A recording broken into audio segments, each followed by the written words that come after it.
To describe what goes on in a process is demanding. Many things can happen. There are nuances which can affect action and what you plan to realize. New matters can emerge too. So, in implementation processes of new technologies in organizations, it is challenging to control and to predict what will or can happen. One needs an approach to get the details on what occurs in the process. A way is to map new work routines by focusing on recursive use of digital technologies. Or you might ask, if you start using a social media technology, do you make use of it in a new way? Are there new patterns? What are they? What do you call them? In teaching and learning, we can argue that one works in a process. There are different ways to address a learning process which happens in a class or over a longer period. Earlier in the course, we attempt to describe the work process in which most teachers are familiar with, the school year calendar. We can assume that school starts in August and will last till June the next year. The question is, how can we talk about mapping new work routines from recursive use of digital technologies in a classroom situation? A solution is to address what become important themes in processes and situations where teachers and students have recurrent social interaction with digital technologies. For example, in each month in the school calendar, you can mark them with an overall theme.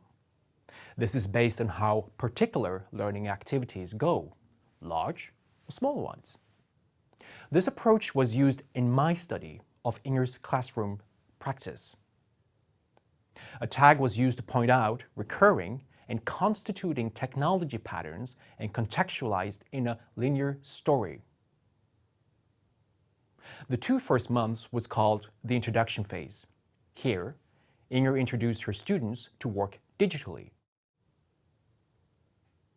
She spent time to establish a classroom presence and connected with her students. The 3rd month was called Stabilization, which demonstrated practical challenges Inger met when she attempted to work with the classroom culture.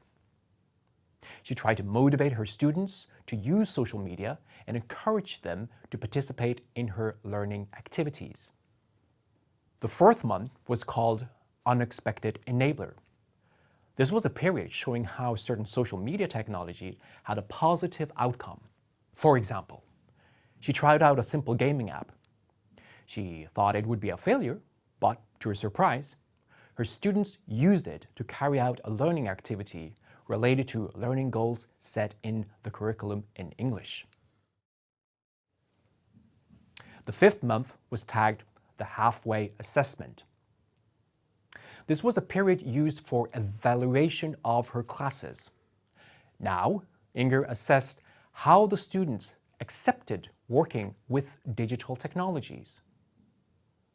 The 6th month was called the Standardization Period. It shows Inger's experience with how her classes and learning design have become differently accepted among her students. It also revealed that she was faced with motivating her students to engage more with using social media in foreign language training. The 7th month was marked as collaboration and self-organization. It demonstrated how Inger's digital classroom practice had become more routinized, allowing Inger to examine the meaning of students' capacity to collaborate and become self-organized in their learning. The 8th month can be called assessment. It focused on the learning result she achieved after 8 months of teaching.